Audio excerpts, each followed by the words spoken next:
como verán los resultados no estuvieron nada buenos, entonces volvimos a cambiar la metodología a pedido del profesor. Ya no vamos a hacer preguntas porque en verdad es como responder a nosotros mismos. ¿Más? ¿No? Creo que eso. Entonces, más que todo vamos a ver la relevancia por texto. No vamos a hacer un resumen, sino que vamos a explicar los conceptos más relevantes para después unir dentro de todo la terminología más importante de todos los textos en conjunto. Un BIM. Ya, entonces, con respecto al primer texto, el conflicto internacional en la zona gris, acá más que todo se trata de hacer una actualización de este conflicto, realización de este término, que fue un término bastante nuevo, dice en el texto, expuesto por geografía investigadores estadounidenses. Acá no es una zona en específico, sino de lo que se trata de ver es que este conflicto no es como ni blanco ni negro, o sea, no es que no pase nada y tampoco es que hay una guerra bélica, sino que es un conflicto político que separa la paz de la guerra. La teoría sobre la zona gris expuesta ofrece una visión alternativa confluente con la de Danforth, que complementa de manera casi natural la teoría realista ofensiva y es compatible con otras versiones del realismo ofensivo. Bueno, el autor toma el concepto de realismo ofensivo como equivalente o como una forma de epistemología para llegar al conflicto de las zonas, un concepto bastante parecido.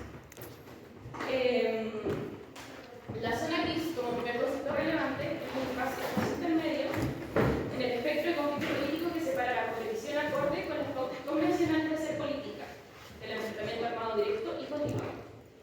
Tiene una incompatibilidad relevante para al menos de uno de los actores. Las estrategias utilizadas son multidimensionales, de implantación gradual y con objetivos a largo plazo.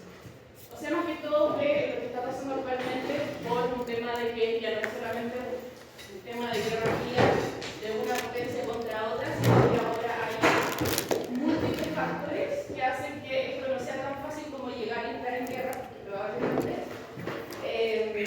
hay más factores de efecto que de beneficios.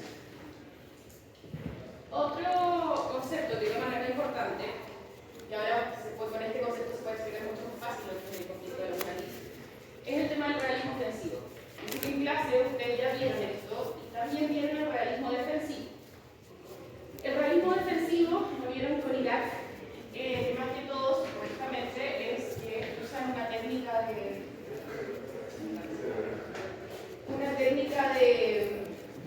como dice la palabra, una técnica defensiva, en decir que yo no voy a actuar hasta que actúe. Es una técnica que se está usando mucho, pero acá lo que plantea el autor es que no necesariamente lo que se está planteando, lo que se está usando es el defender, sino que también hacer un tema ofensivo, pero sin guerra directa. Es decir, acá siempre está en una competencia, siempre. No cree la cooperación, no. Siempre creen que está en una competencia y siempre van a tratar de aprovechar lo máximo posible. Por lo tanto, los estados siempre van a procurar aumentar la distancia frente a los potenciales competidores regionales. O sea, no se ve todo como con la palabra cooperación, sino que el realismo ofensivo es con la palabra competencia.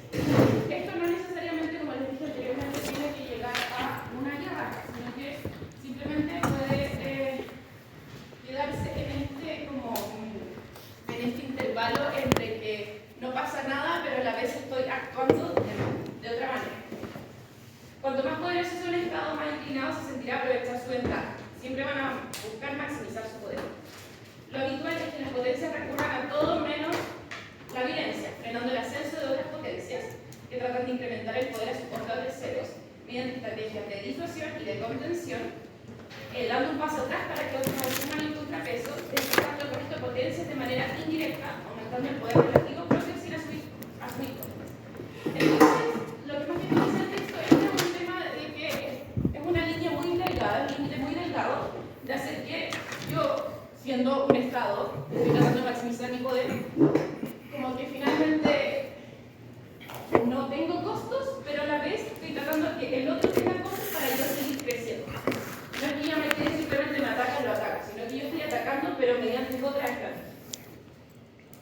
entrar en riesgos políticos por pérdida de influencia y por la posibilidad de que el contrapeso de los demás no logre tener el ascenso de un rival. Entonces, el realismo ofensivo y la zona gris lo que dicen es que, bueno, primero, es viendo las conservaciones, es un elemento definitorio de la zona gris que es muy antiguo, que no tiene ni relaciones pacíficas ni conflicto armado, tiene estrategias multidimensionales, tiene diversos instrumentos de poder a través de la sociedad, a través de los medios de comunicación, a través de las películas, a través de distintas formas que no necesariamente son llegar al conflicto bélico. Tiene diferentes intereses en juego, que si yo hago el primer paso, que no va a ser una guerra, sino que va a ser otro tipo de cosas, tipo sanción económica, si hago algún tipo de esas cosas va a tener más beneficios para mí que costos. Y gradualismo, que son acciones paulatinas, que no llego y aplico una sanción económica total para, por ejemplo, Estados Unidos a Rusia, sino que voy de a poco y de hecho lo puedo hacer a través de quizás otros países y no necesariamente contra mi rival más potente. Los principios de este realismo ofensivo son un sistema internacional anárquico, al igual que el defensivo. Ambos creen que no hay ningún sistema internacional que sea más potente que la potencia máxima en este momento, que puede ser Estados Unidos o hasta China.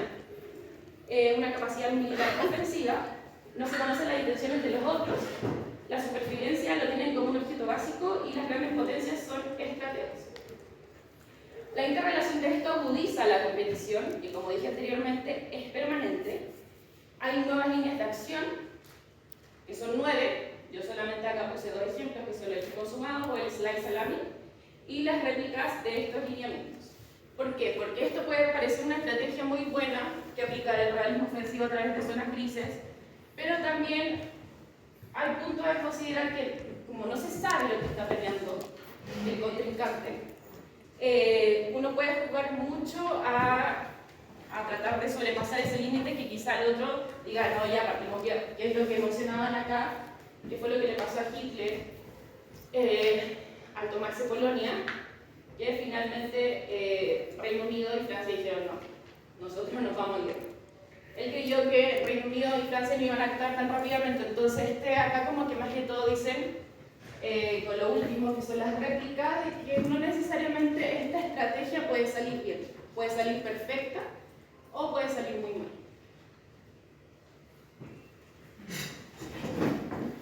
Bueno, el siguiente texto hablaba sobre el concepto de partición y el autor lo que intenta más que todo es revitalizar el estudio de este concepto dentro de la geografía política, dado que ha surgido como una nueva estrategia que han considerado las potencias para efectuar en el sentido de establecer nuevos límites, nuevas fronteras y que ha tenido alta relevancia en los estudios geopolíticos, en la geografía política.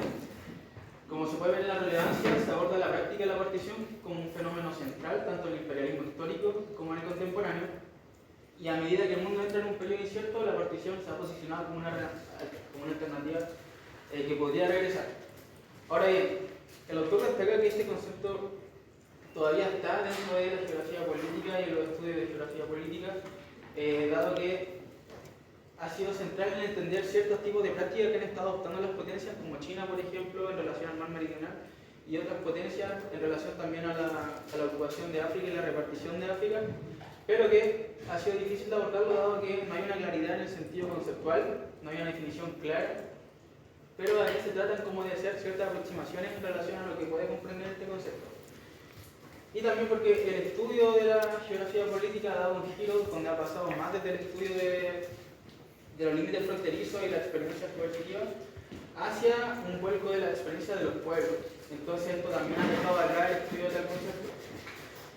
Cabe destacar que este es un concepto que parte de un continuo histórico, es decir, es un concepto que no está surgiendo hoy día, ni surgió en la modernidad, un concepto que viene arrastrándose desde hace mucho tiempo atrás. Y también destacar que la partición es una realidad asociada a relaciones asimétricas y cambiantes de poder, es decir, está vinculada con una posición de un Estado imperialista que se posiciona verticalmente frente a una potencia la cual tiene menos capacidad de ejercer poder e influencia, y a partir de ahí se van ejerciendo ciertas limitaciones fronterizas. Bueno, como definición de la partición, esta es una frontera impuesta de naturaleza involuntaria. esto implica la separación de territorio de una comunidad que reclama autodeterminación sin su consentimiento o involucra reclamaciones unilaterales de soberanía sobre las tierras y espacios marítimos sin el consentimiento de otro Estado. Y aquí donde los estudios de tal concepto han centrado su análisis en aquella frontera cuya imposición ha sido la causa de violencia masiva y sufrimiento humano. Es decir, está bien relacionado a una forma de poder tipo hard power. Ahora bien, en consideraciones, históricamente la partición ha sido una herramienta de control propia de los estados imperialistas que han efectuado potencias como Estados Unidos, China, Rusia también se menciona en el texto, y Reino Unido. Paralelamente se ha posicionado como una herramienta contemporánea efectiva para resolver conflictos armados en lugares como Palestina, Siria, Kosovo y Ucrania, algo que todavía está bien latente en el conflicto geopolítico actual, y también que la partición es un resultado directo de la toma de decisiones gubernamentales y puede verse también como una técnica del Estado para gestionar el poder y la influencia. Es decir, aquí el texto ejemplificaba cuando Estados Unidos sufre el ataque a las Torres Gemelas y empieza a adoptar una postura bien defensiva, viendo viable también establecer intervenciones en otros estados a partir de tomas de territorio para poder el mismo mantener su posición dentro del escenario geopolítico, y también que es una herramienta común en un entorno imperial para la gestión de relaciones intercomunitarias en el extranjero, así como para la organización y mantenimiento de una autoridad metropolitana. Ahora, a modo de ejemplo, esto igual puede querer aclarecer un poco este tipo de conceptos, es la separación del archipiélago de Chavo de Mauricio en 1965, que es donde el Reino Unido, una potencia colonial, decidió dividir la isla sin el consentimiento de las comunidades locales de Mauricio, alegando que esta acción era similar a otros cambios fronterizos consensuales. Recordemos que la naturaleza de este concepto es involuntaria, es decir, se puede hacer por coerción o coerción. Sin embargo, el Tribunal Internacional de Justicia rechazó esta argumentación, señalando que la separación se hizo sin el consentimiento necesario y describiendo la acción como una partición. Ahora bien, yo creo que deberían focalizar la atención en este concepto y relacionarlos con las estrategias que han tenido las principales potencias dentro del escenario geopolítico, como es Rusia, China, sobre todo con el mar meridional. A mí me preguntaron harto sobre eso en la segunda prueba de gobierno. Así que este es un concepto que puede ayudar a aclarecer un poco este tipo de relación respecto a la delimitación de fronteras, la ocupación de territorio, y eso principalmente. Eso sobre esta lectura.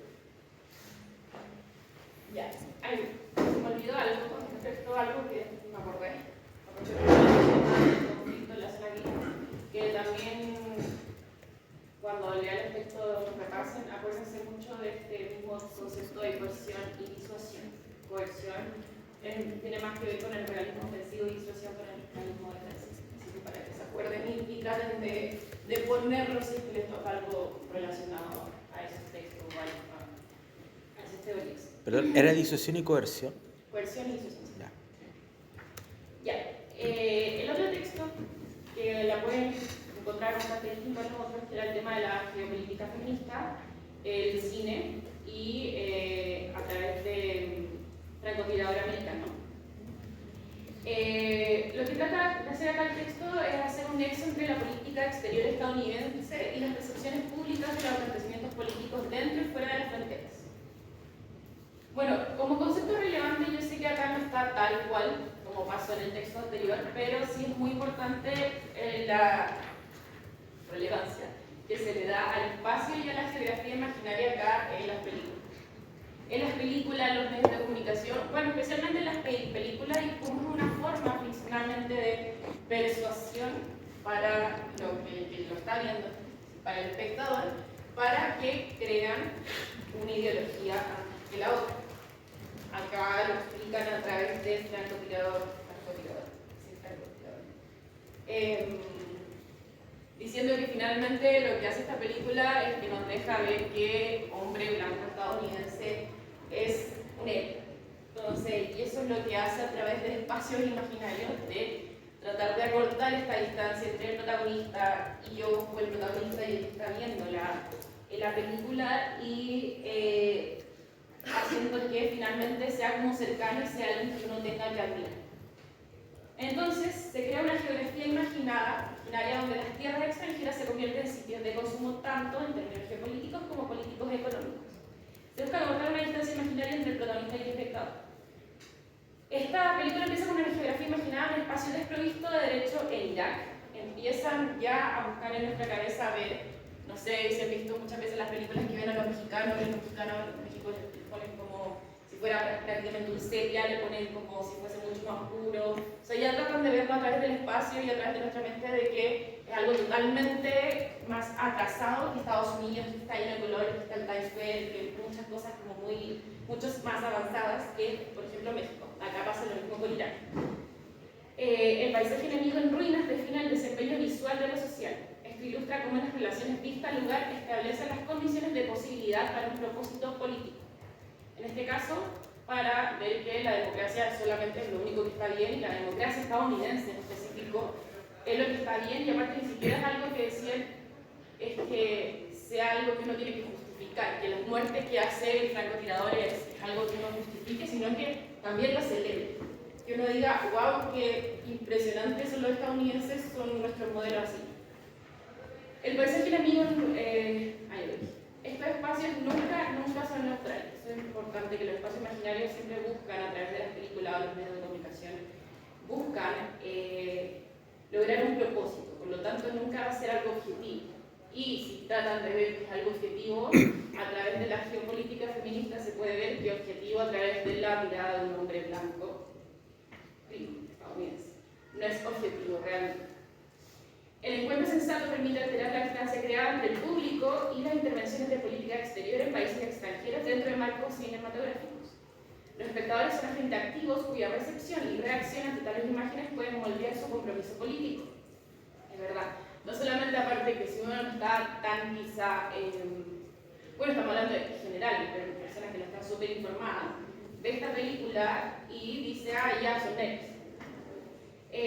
Dots, uno de los autores que más habla este texto, sostiene que tales imágenes a menudo cruzan una frontera aparentemente inmóvil entre la realidad y la ficción.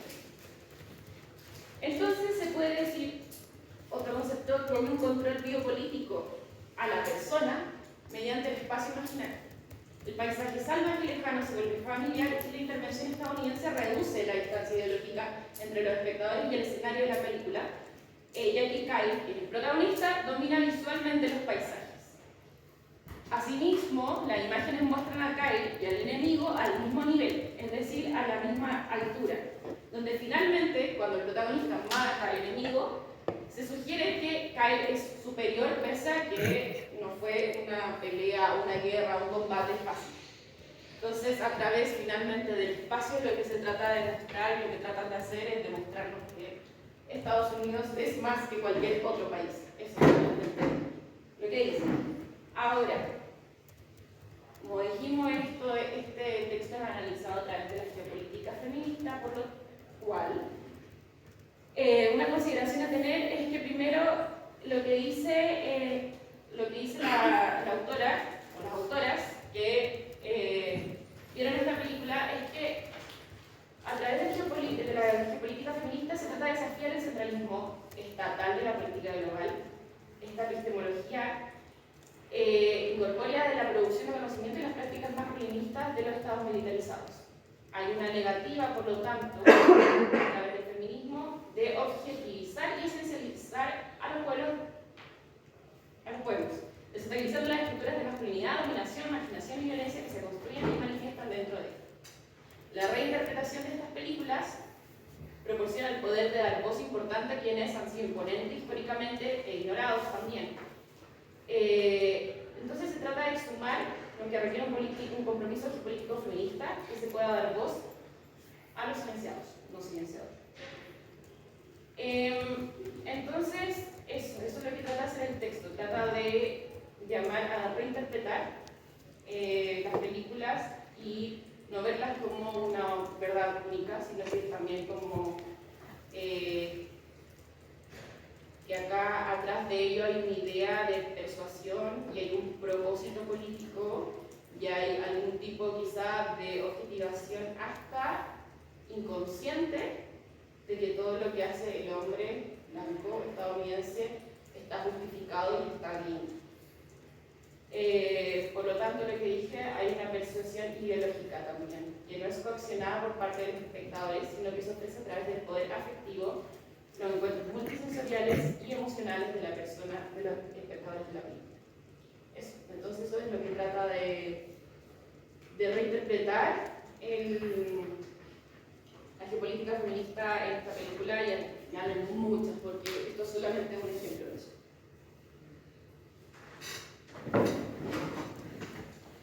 Bueno, la siguiente lectura va relacionada a los derechos de la naturaleza. Y aquí el autor lo que planta es que este nuevo marco de los derechos de la naturaleza permiten y abren un poco nuevos horizontes hacia abordar un nuevo tipo de ideología, un nuevo tipo de ética y también un nuevo tipo de política. Y una política que no esté tan centrada en el ser humano, sino una política que se descentralice y considere otros modos de existencia, otros modos de vida, que son parte de la interrelación que tenemos con nuestro espacio, con nuestro medio. Y a partir de aquí aborda tres marcos importantes, desde una perspectiva bien crítica, como ustedes se pudieron dar cuenta a medida que iban leyendo: el colonialismo verde, la justicia ambiental y la indigeneidad. Aquí se plantea y advierte una ecología pospolítica, es decir, una política que ya deje de abarcar meramente discusiones entre seres humanos y abarque también otros actantes que son parte de la realidad y de la interrelación que tenemos con nuestro medio.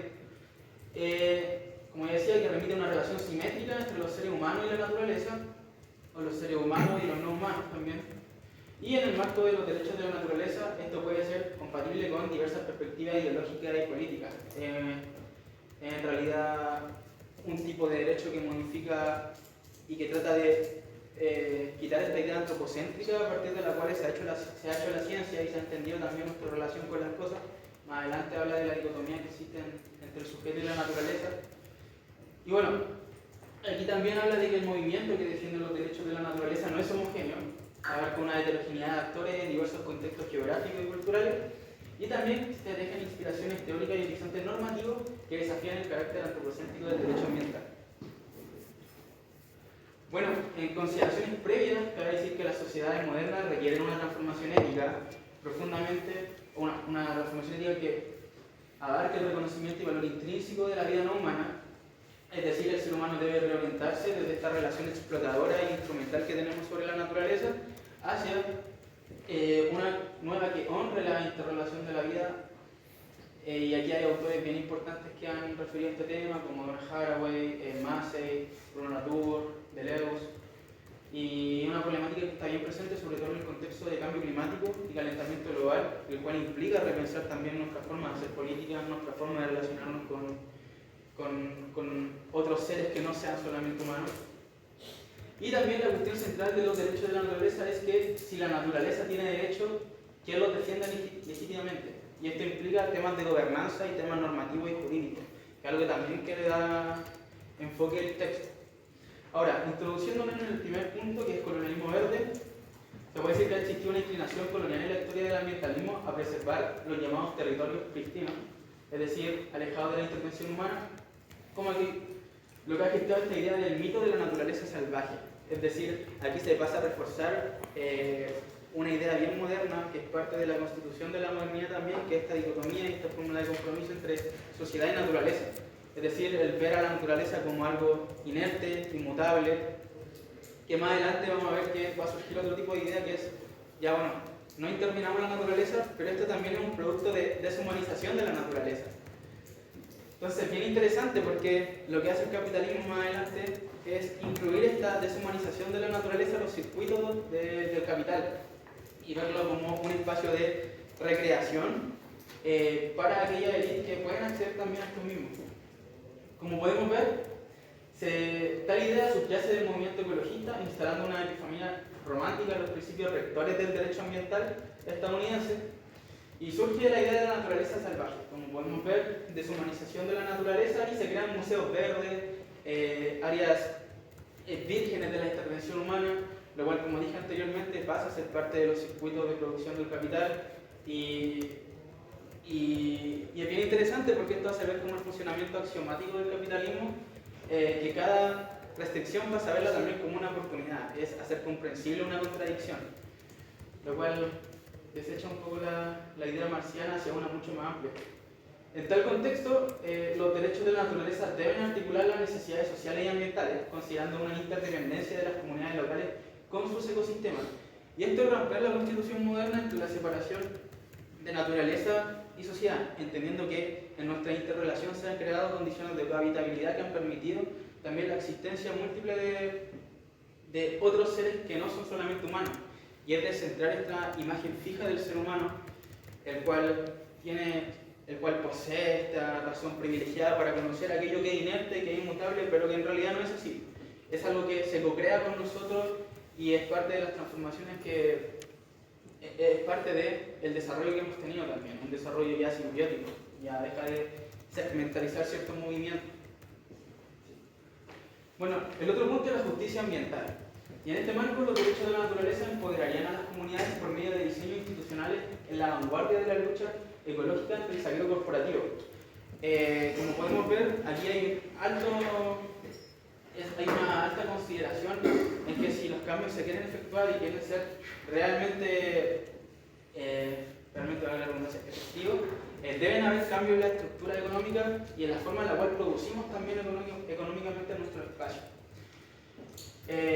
Y cómo nos defendemos ante tipos de extractivismo que se presentan en los espacios rurales sobre todo.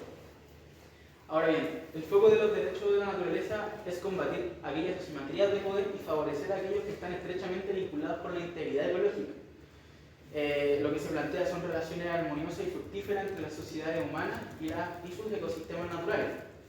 El derecho humano a la vida no puede protegerse sin proteger los derechos de la naturaleza, a existir también y funcionar. Y también es relevante que el empoderamiento de las comunidades vulnerables pueda devenir pueda materializarse, y lo cual se hace a partir de dos formas, las cuales no son excluyentes, es decir, que pueden converger. Una es a partir del litigio, que es donde la comunidad humana puede actuar en nombre de un ecosistema natural bajo su administración en procedimientos judiciales. Y el otro es la participación política, que es decir, esta es mucho más integral, porque incluye a las comunidades locales dentro de espacios de participación para poder frenar avanzar en temas que convoquen al territorio.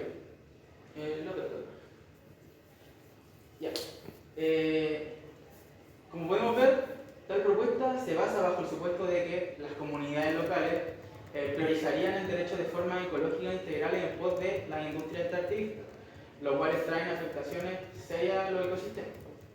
Pero la subsistencia y las necesidades económicas muchas veces pueden tener preeminencia por sobre la sensibilidad ecológica.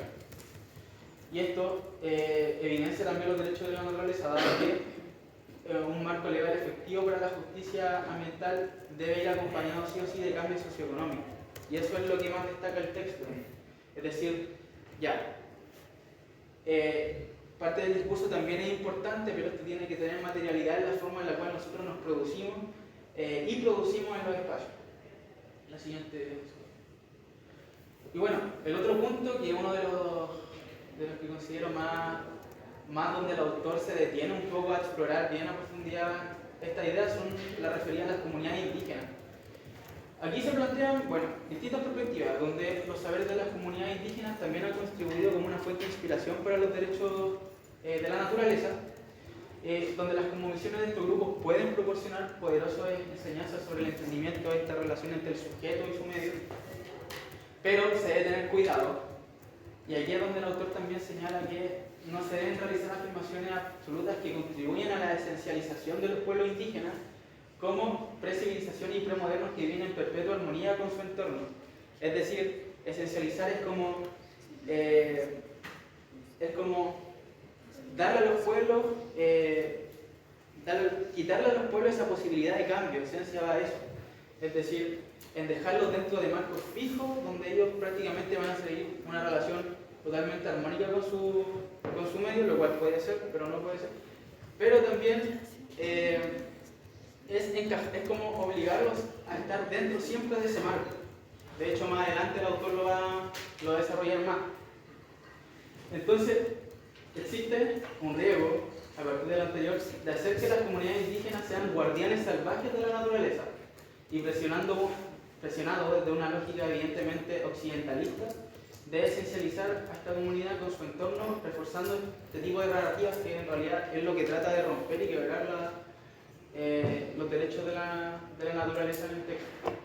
Es decir, a partir de esto han existido distintas visiones sobre los derechos de la naturaleza y las comunidades indígenas. Aquí yo destaqué las principales, pero se hablan otras más, que los derechos de la naturaleza cosifican como visiones indígenas en términos legales. La segunda es que los principios subyacentes de los derechos naturales están relacionados con filosofía y sistemas de gobernanza indígena que enfatizan una interconexión entre el ser humano y la naturaleza desde una relación de socios, parientes, en lugar de una relación de propiedad y recursos. Es decir, aquí se rompe como esa relación de ver a la naturaleza meramente a partir de relaciones instrumentales y como algo externo y pasivo, sino como parte de una interrelación que crea también condiciones de cohabitabilidad. La tercera es que los derechos de la naturaleza no corresponden a un nuevo paradigma, sino más bien al reconocimiento de leyes ya existentes en las poblaciones indígenas. Y esto es algo que el autor destaca y que plantea que es muy evidente retomarlo, porque hay conflictos que necesariamente nos hacen pensar nuestra relación con nuestro espacio, con nuestros territorios, con otras formas de vida y otros modos de existencia. Y la cuarta es que los derechos de la naturaleza operan como un puente cultural, que utiliza una terminología política occidental para expresar referencias culturales indígenas. Aquí, según el autor, hay una fructífera hibridación del proceso, sin embargo, se sigue manteniendo como ese mismo marco moderno de entender nuestra relación con la naturaleza y de verla como algo todavía exógeno hacia nosotros mismos, siendo que es parte inmanente de nuestra existencia y de la existencia en realidad de todos. Y aquí destaqué riesgos, que es que los derechos de la naturaleza pueden conducir a una apropiación occidental del pensamiento indígena, y la otra es que los derechos de la naturaleza pueden ser una nueva conciencia ecológica occidental inspirada en el pensamiento indígena. Como aquí pueden ver, hay un sentimiento igual de apropiación de saberes que se tratan de encajar en los propios marcos modernos y evidentemente occidentalistas. Y eso es lo principal que es mi reacción a este texto y lo que puedo destacar. Así que eso. Ya. Ahora vamos con el siguiente, que tiene mucha relación, mucho vínculo con el texto que acaba de mencionar Javier, que es el poder y las políticas a través de límites de especies en territorios hidrosociales. Bueno, en primer lugar quiero aclarar unas cosas, como que empieza el primer vínculo importante que no es tampoco notorio, que acá también se habla de otra forma de hacer política que no necesariamente es nueva, al igual que en el texto anterior, sino que viene de cosmovisiones no occidentales, que vienen desde hace siglos. También habla de lo mismo el tema del concepto de colonialismo verde, pero en este caso no solamente la naturaleza, sino que habla en específico de que el agua siempre se ha visto como H2O, no se ve como un río, como un territorio social, sino que se ve como territorio solamente como natural asociado a nada más que un H2O. Y por último también se empieza a hablar mucho de justicia ambiental, el mismo concepto que dijo Javier en el texto anterior. Con esto, este libro introduce que finalmente los ríos han atraído cada vez más atención en los últimos años como entidades políticamente disputadas. Las relaciones de poder y las jerarquías político-culturales impregnan los ríos y sus procesos de territorialización, gestión y gobernanza. Dentro de los conceptos más importantes está el territorio hidrosocial, la justicia multiespecie y el pluralismo territorial. También hablan de territorialidad hidrosocial, pero para este caso solamente puse el de territorio hidrosocial. Este considera ríos como lugares de continua contestación, transformación y reimaginación política, Entienda estos como espacios que se constituyen social, cultural y políticamente mediante interacciones con otros múltiples actores, que no necesariamente son humanos. Son el resultado de estas interacciones en las que los imaginarios, los sistemas de conocimiento y las prácticas sociales de estos últimos crean los límites, contenidos y conexiones entre la naturaleza y la sociedad, por eso es un territorio hidrosocial. Estos tienen significados, valores y funciones en disputa, ya que determinan procesos de inclusión y exclusión, desarrollo, imaginación y distribución de beneficios y cargas que afectan a una variedad de seres vivos. Finalmente, lo que dice este texto es que toda la vida se introdujo este sistema occidental para tratar de explotarlos, pero como que ellos al final también tienen vida y también tienen poder, quizá no de hablar, pero ahí explicaban el ejemplo de las nutrias, eran las nutrias, vamos, en que también han hecho otros límites que no necesariamente son los que el humano ha establecido durante muchos años. Para esto se aplica el concepto de justicia multiespecie, que es para ver otras formas de hacer política para estos ríos, o bueno, también se puede aplicar para otros tipos de naturaleza. Y aparte del reconocimiento básico de que todos los seres vivos nacen y viven dentro de comunidades multiespecies. Las sociedades humanas están siempre integradas en comunidades de vida más grandes que entrelazan una innumerable diversidad de seres en redes compartidas de vida, muerte y reconstrucción del mundo. Por lo tanto, si es que estamos todos entrelazados, estamos todos interconectados, ¿por qué no contar con una participación activa de otro tipo de especies que no sean solamente los tomadores de decisión, que son unos pocos, sino que también tratar de llamar a más personas o a más otros, llamar a más seres para que también sirvan en tomar decisiones que tengan que ver con los ríos o con otro tipo de naturaleza. El entrelazamiento influenciado por relaciones de poder, en donde la justicia multiespecie expande las relaciones de justicia para incluir las responsabilidades humanas hacia todos. Por lo tanto, la justicia busca no solo a los sujetos que cohabitan en estos últimos, sino también a sus relaciones. Por lo tanto, también dice que no solamente hay que tomar en cuenta, en este caso, no sé, a los seres humanos, a los seres que solamente habitan, por ejemplo, en este caso, no sé, o la gente, también hay que tomar en cuenta a los pescadores, que los pescadores también saben, ahí contaban que también tienen esta ley los pescadores de que no van a pescar cuando los pescados, los pececitos están durmiendo, sino que tienen leyes entre ellos, también hay que tomarlo en cuenta, y también a los mismos tomadores de decisión, sino que tienen que ser algo totalmente interconectado. Acá también se habla del pluralismo territorial, donde diversos territorios se superponen, interactúan y entran en conflicto en el mismo espacio geográfico, existiendo territorios dentro de territorios que tienen elementos constitutivos y relaciones parcialmente similares, aunque están ordenados de manera diferente, a menudo opuestas. El concepto de justicia multiespecie tiene que sí o sí tomar en cuenta el tema del pluralismo, debido a que no es tan fácil llegar y decir, ya, en este territorio se junta, los peces, se juntan los pescadores y se juntan los tomadores de decisión, sino que, como decíamos, hay más espacios, más territorios en el que pueden tener relación con otro tipo de comunidades. Por lo tanto, en un mismo espacio existen múltiples procesos de territorialización.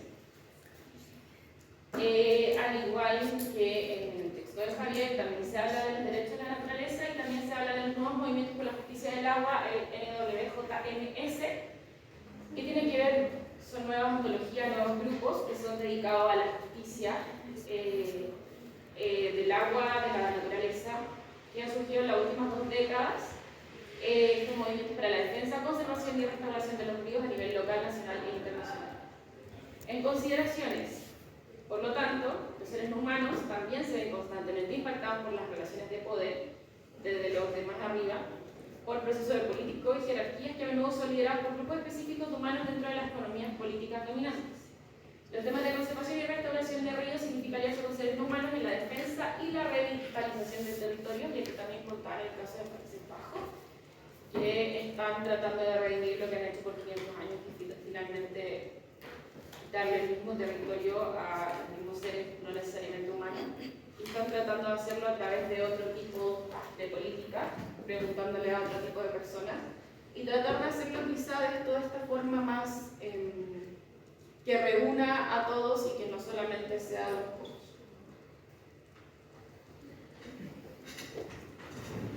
Bueno, este texto es relativamente corto y aquí puedo destacar algunos elementos centrales.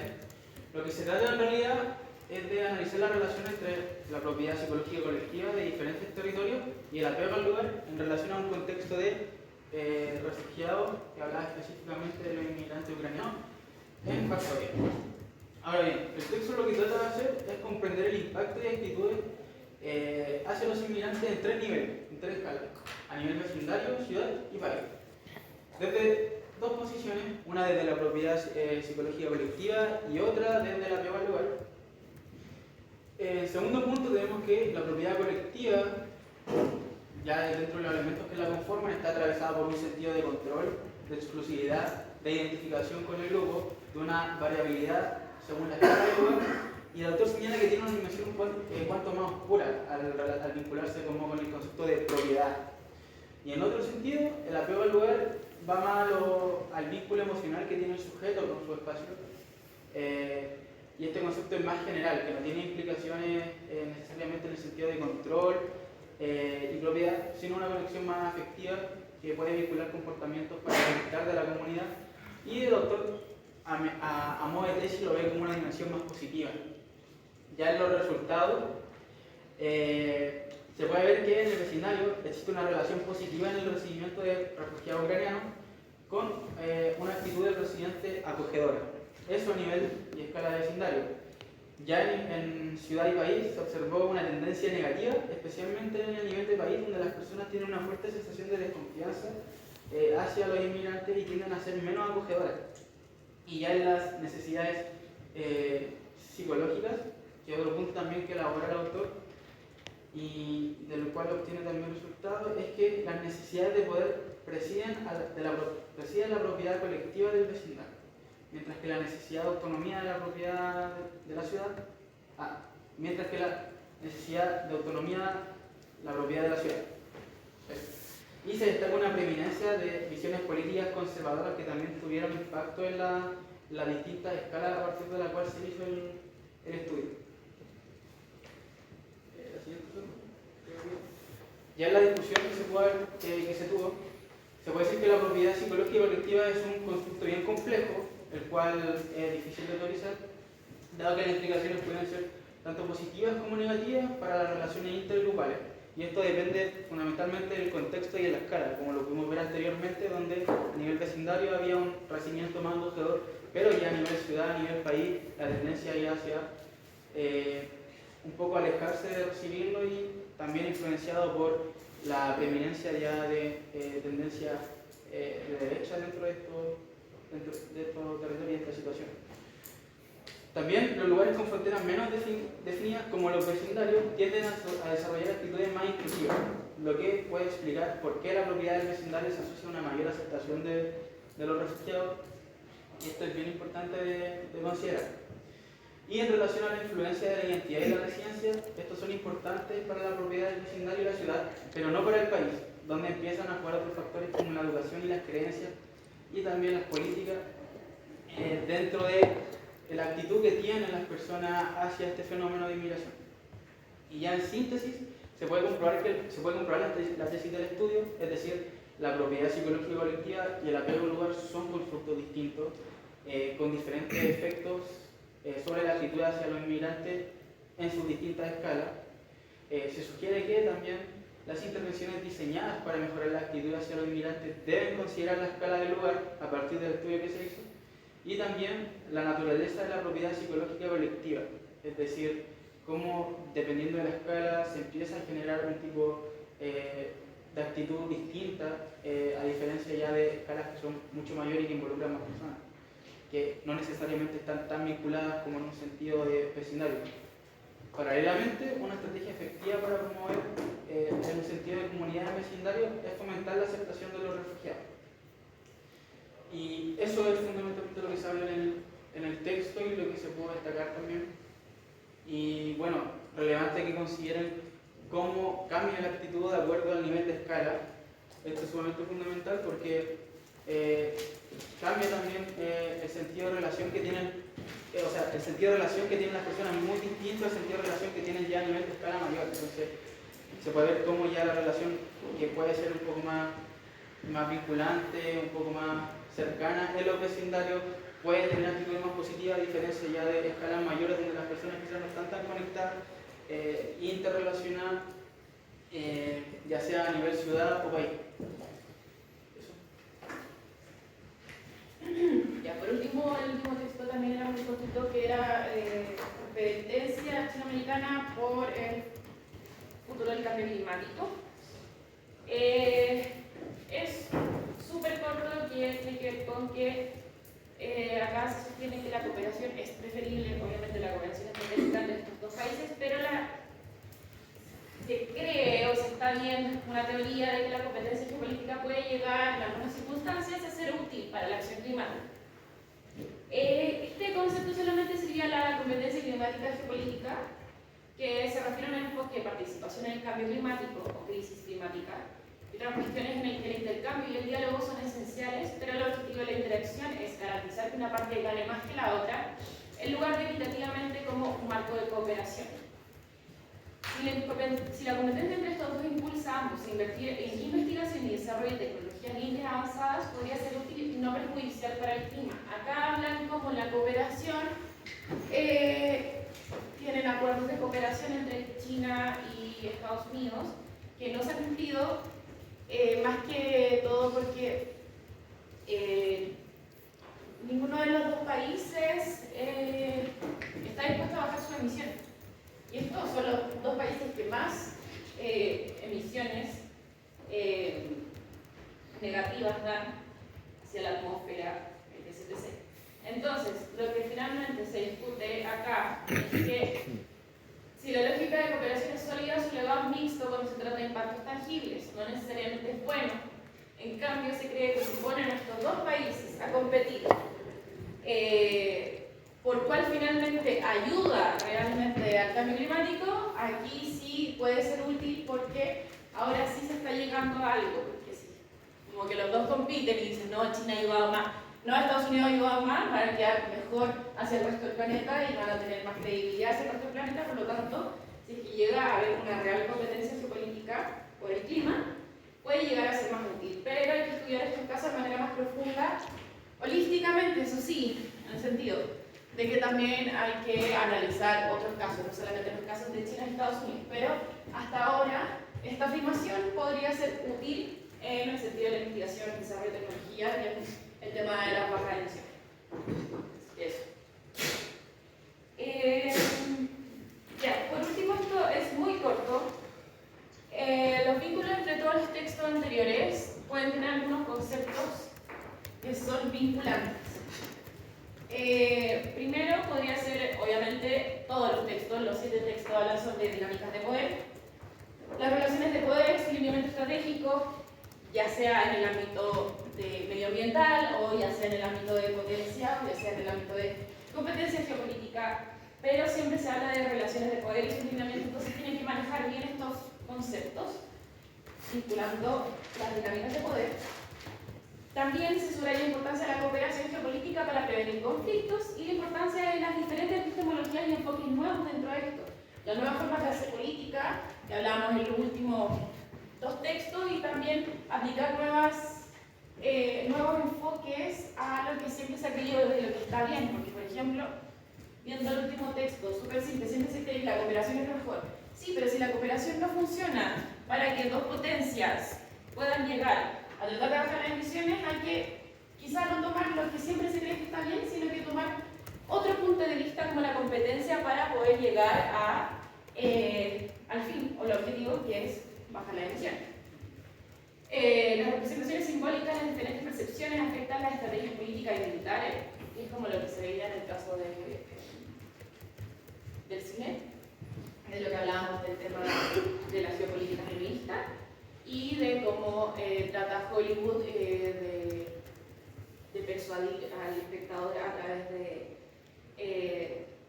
del cine y a través del espacio imaginario el tema político y su propósito político. Por último, también se habla mucho de la justicia y el plan medioambiental y el desafío de estructuras de tradicionales de poder. ¿Cuál más? A mí ahora se me ocurrió otra que es el realismo ofensivo. La competencia geopolítica que habla el último texto de China y Estados Unidos, ¿se da un tipo de realismo ofensivo o no tiene nada que ver con eso? Eso también podría ser otro concepto que se puede vincular.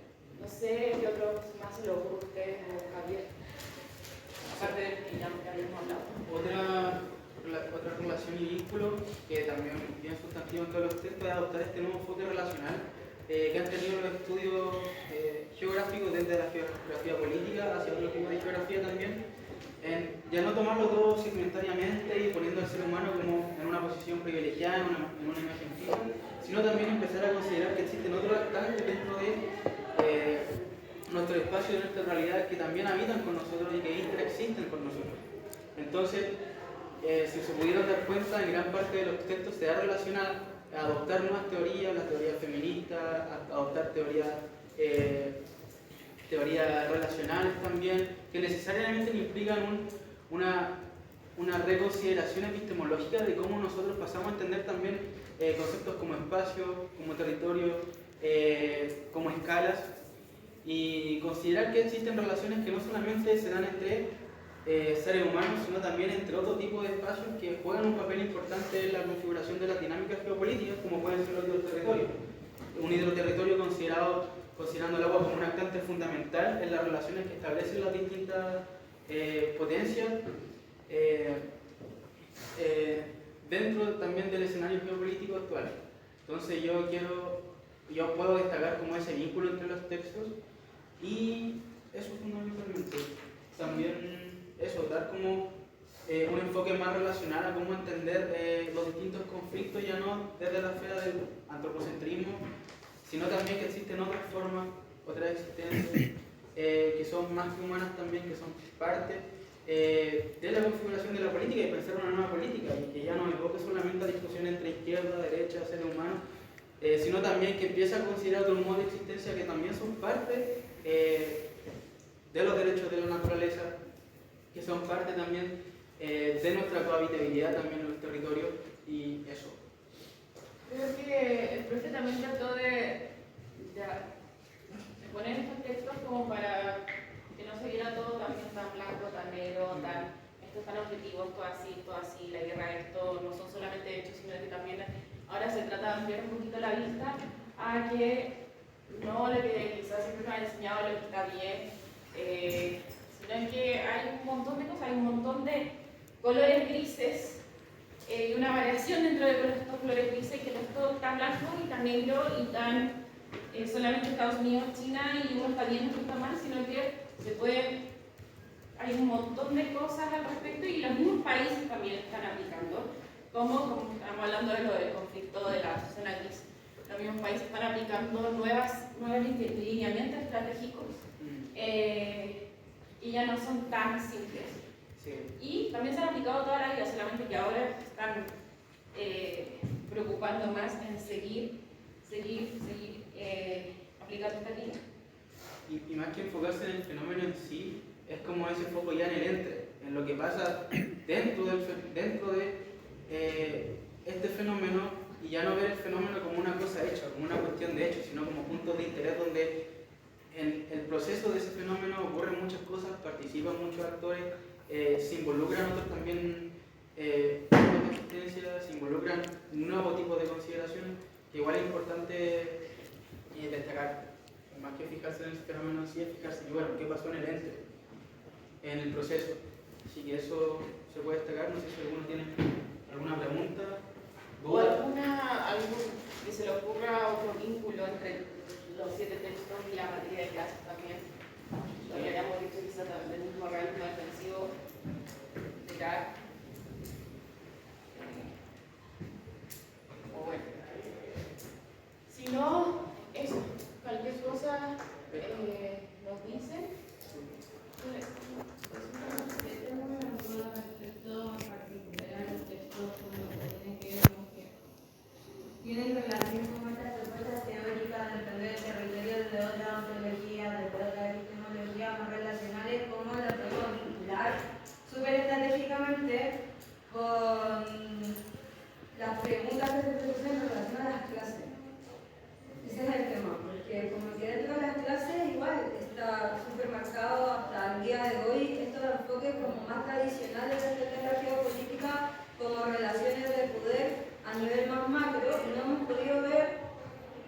implicancias cotidianas. Entonces yo siento que, claro, estos textos avanzan hacia ver las implicancias cotidianas y la geopolítica más cotidiana entre grupos de marginales humanos y también humanos más que humanos y bacán, pero ¿cómo yo llevo eso, por ejemplo, a una pregunta enfocada a una geopolítica más macro? O sea, se me ocurre, por ejemplo, que podría ser en el caso de que me pregunte por India, Pakistán y una posible guerra por el agua, relacionar con el territorio, pero eso es como lo más evidente.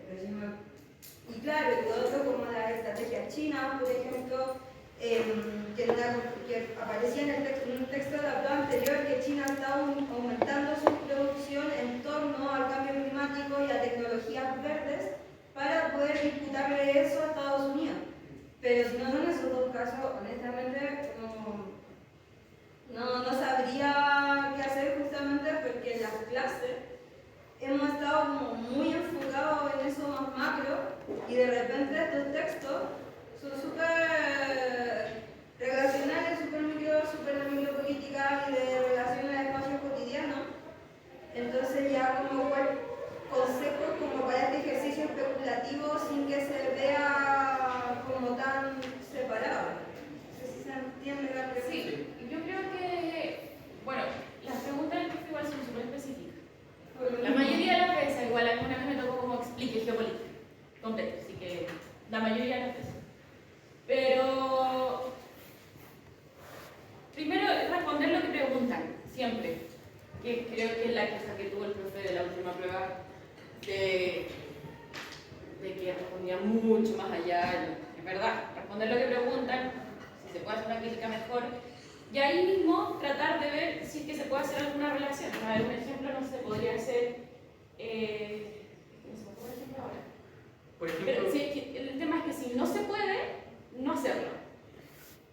Si se puede, si uno empieza a pensar ya, si llegan a hablar, no sé, de. Están, es un ejemplo que no existe. Están peleando estos dos territorios por río, ya, obvio, fácil. O están peleando estos dos territorios y dentro de todo eso poder ponerle algo ambiental que tenga que ver con la justicia, bien. Pero si no, por ponerlo, no es la idea. Respondan lo que el profe les dice, tratar de hacer una mirada crítica también, pero eso. Así que, ¿creen que no lo pueden poner? No lo pongan.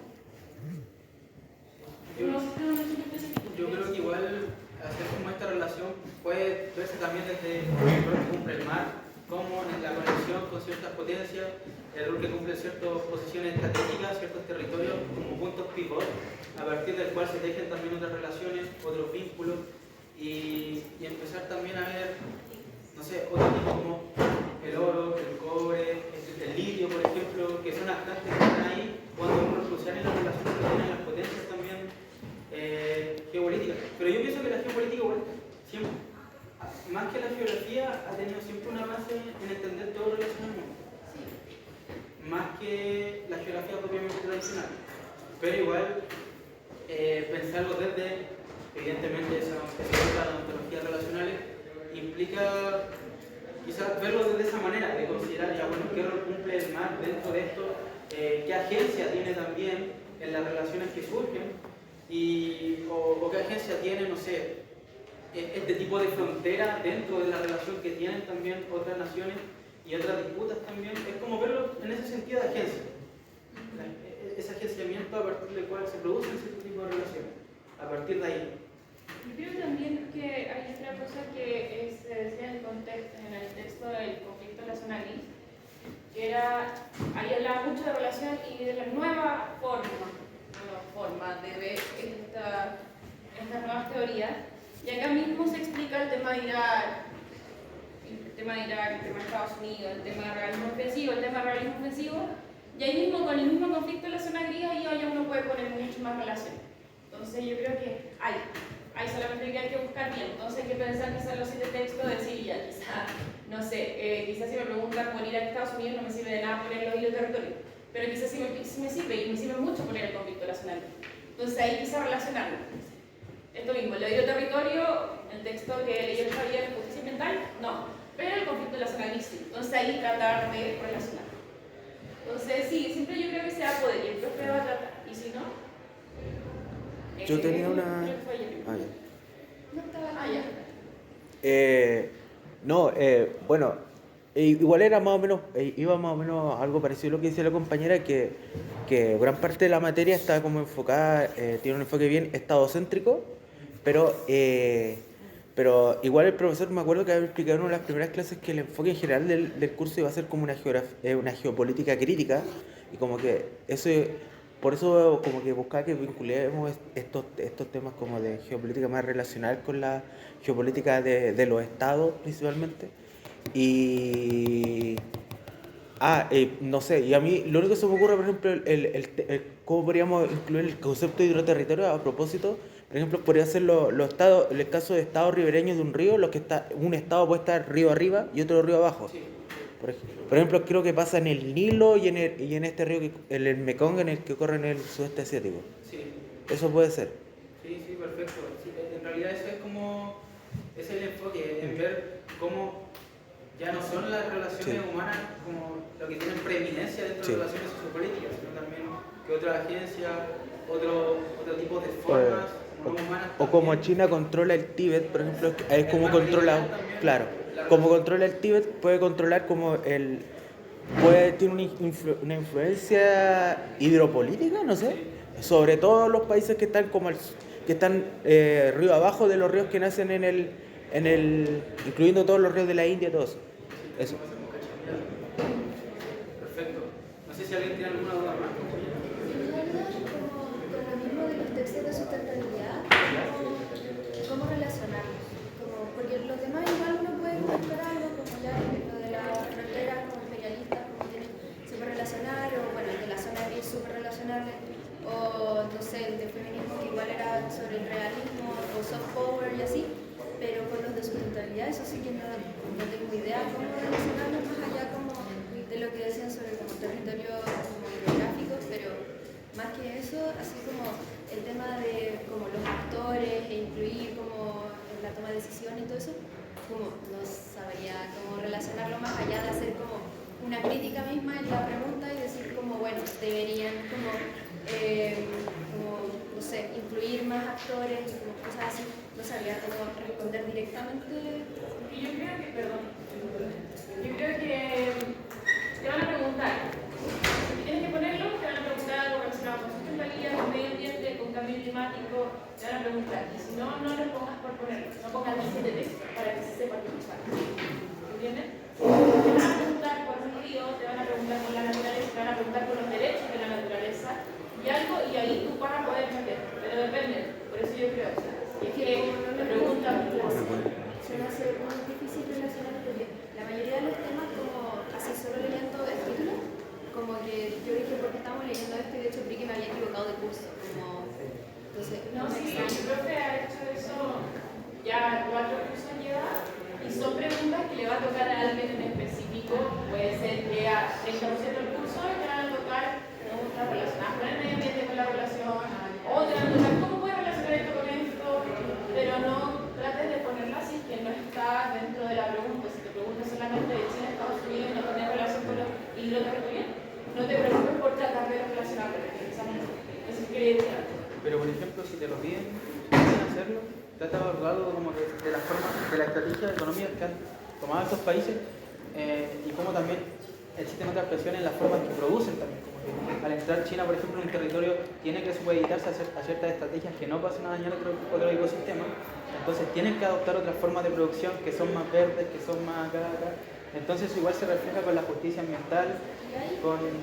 Sí, bueno, no. Si es que hay algún, no recuerdo, pero la verdad, yo no sé de geografía, entonces tengo muy poca idea, pero no habrá algún grupo así como que nombró muchos grupos, como subgrupos no estatales que decían igual como poder sobre territorios, me acuerdo como de la foto de los planetas, no me acuerdo el nombre, pero por ejemplo, no sé, que decían que tal grupo tenía cierto control sobre ese territorio y tenía como armas y ya como guerrilla.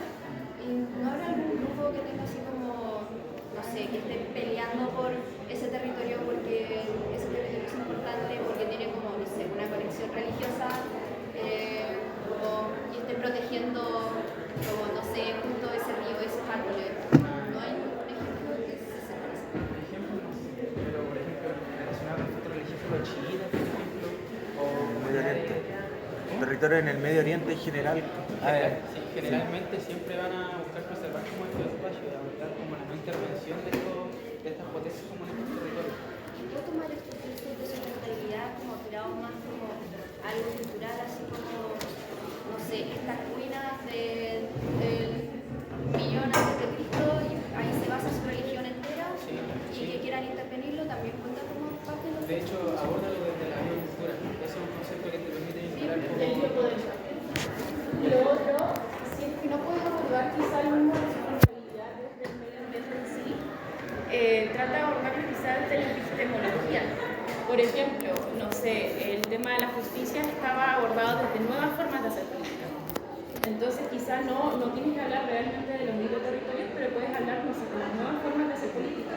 Entonces, tal como se dijo en tal texto, hay nuevas formas de hacer política, y claro, quizás no necesariamente tiene registro de la naturaleza, pero con otra cosa.